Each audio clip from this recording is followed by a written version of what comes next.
So first of all, this is the first time I've been to a big Parkinson's thing like this. I went to the E3 Summit, but it's super encouraging to see so many people and the energy around wanting to help folks with Parkinson's, and it's humbling.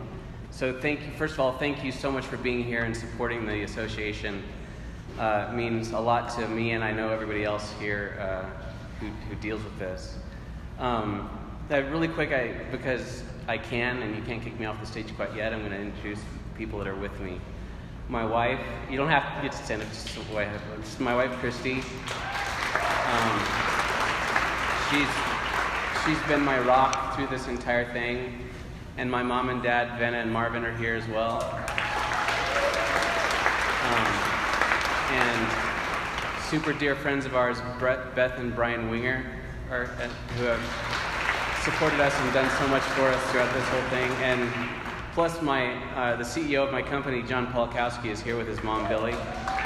And just a brief side note, a lot of people that I've talked to have, especially young onset Parkinson's, are really afraid of work, because being afraid of telling people at work and what they're going to be perceived as, or how things are going to go. But I gotta say, the place I work has been fantastic.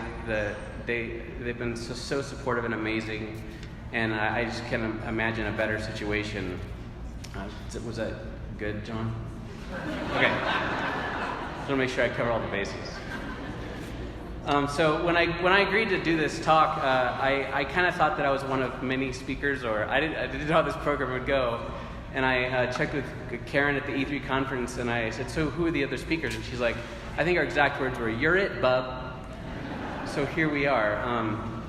I feel somewhat lacking credentials to talk to you guys about Parkinson's disease, because I'm rather a recent inductee into this club that nobody wanted to join. There are others in this room who have more varied and longer experience than myself, and probably have more wisdom and insight, but there's one thing that I've learned about this disease, is that everybody's experience is different and everybody's story is unique. And one thing that I think is probably not too different amongst us is the blow that the diagnosis can be. And for me, it was just over a year ago, September 21st, 2017. I got my official diagnosis of young onset Parkinson's disease, and it was definitely a heavy blow. Felt a bit like this. I don't know what this cat is going through, but I can relate. Got to thank my 16-year-old daughter for supplying me with the meme. And I'm going to repeat a few things from the video, but you'll get the picture. I was only 41, had 2 young kids, loved my job, career ahead of me, life ahead of me. But then this happened, and I felt like everything was turned upside down. So I did what I tend to do whenever I am in a scary and unknown place. I other than get on my knees and pray a lot, I did tons of research, which for those of you who have researched stuff like this, it's kind of a good idea, bad idea situation, because it's good to know of the possibilities of what might happen to prepare yourself, but it's bad to know of the possibilities, because then you just have more things to be afraid of. And the evening of my diagnosis, my mind was absolutely swimming. I had a lot of fears. Someone recently told me that the Parkinson's is the disease of fear, and in a lot of ways it kind of is. I mean, we all know that once we have it, it's going to stay there, it's going to get worse, but we don't know when or how fast. So it's really the fear of the unknown. So looking for a way to purge these thoughts and fears, I dropped my son off at his Lego robotics practice and went to a coffee shop nearby, put in my headphones, and started writing down my fears in my journal. And it was a long list. Had a lot of things that I was very afraid of.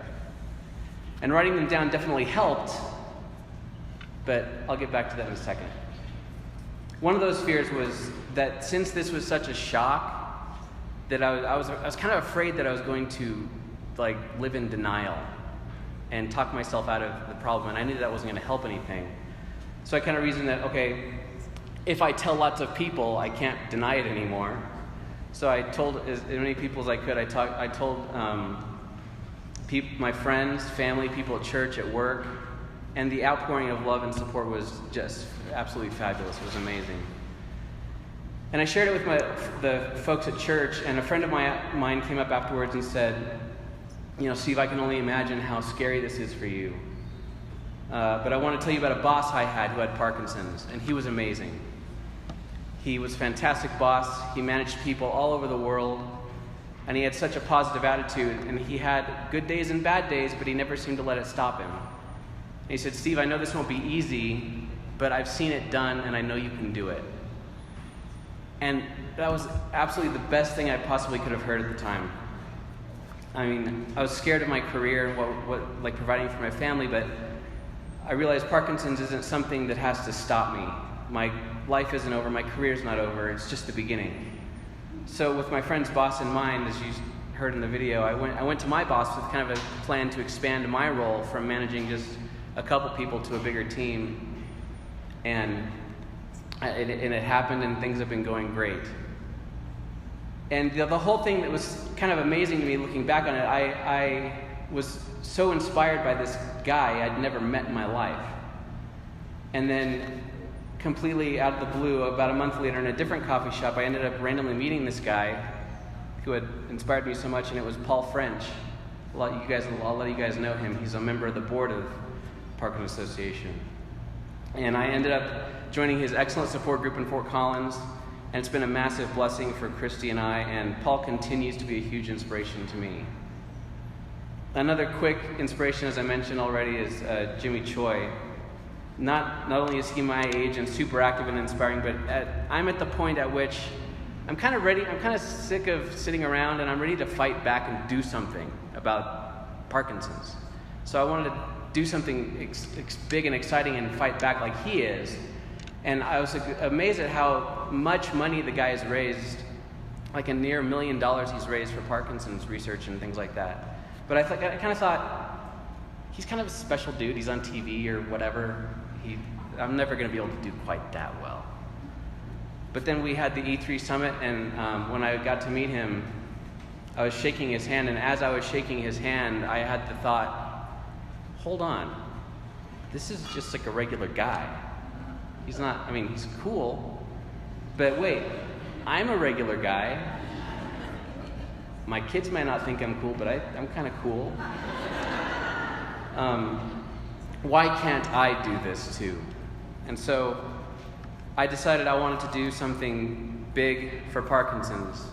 So next September, I'm planning a self-supported bike tour from New Mexico to Wyoming through the Rockies. And we're going to go across the Great Divide 3 times. It's like 360 miles, 15,000 vertical feet of climb. I'm probably insane for doing this.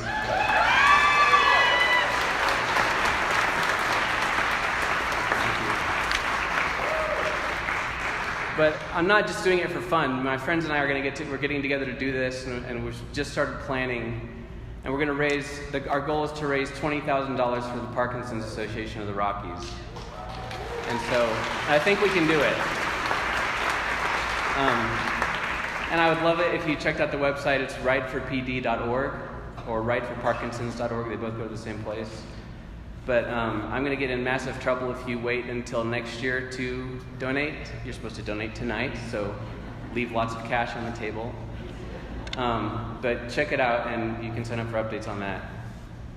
But this kind of thing is just the start for me, because I'm young. I've got a lot of ways ahead of me, and I can do something, and I know I can. And I could go on about the blessings for quite a while, about the blessings of this community that I never would have known. I never would have been here otherwise. And the fantastic job that PAR has done in involving the right people at the right times, and providing opportunities for people like me to connect with people that I need to connect with at the right times and the right places.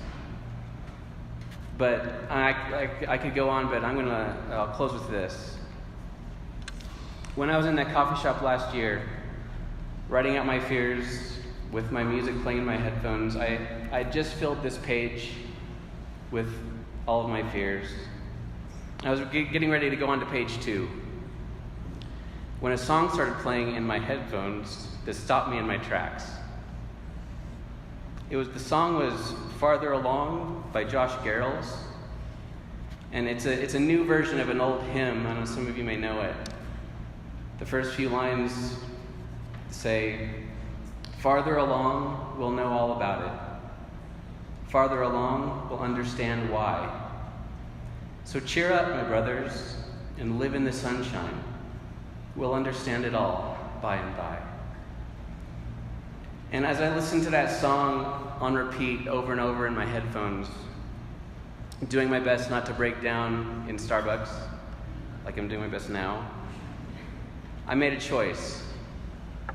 This disease may be here, and it may have me, and it may slowly steal my body and my mind, and it may take my balance, my guitar, my bike, my voice, my sleep, and who knows what else. But I will not live in its shadow. I'm going to choose to live, like the song says, in the sunshine. So I turned to that page, and instead of focusing on more fear, I drew a circle around my coffee cup and filled that page with sunshine. Today, when I look back at that list, sure, those fears are there. Some or all of them may come to pass. I don't know. But now, when I look at that list, showing through the other side is the sunshine. And for those of us who live in that club that nobody wanted to join, let's do our best to live together in that sunshine. Let's lift each other up. Let's look for the good, look for the helpers, and look for the hope. And for the rest of you here tonight, especially to the Parkinson Association of the Rockies folks, I want to thank you on behalf of that club from the bottom of our hearts for all the tears you've shed, all the hands you've held, and all the time you've spent, all the money you've given, and all the lives you've changed. Thank you for all those things that you do, have done, and will do that daily bring sunshine into all of our lives. Thanks.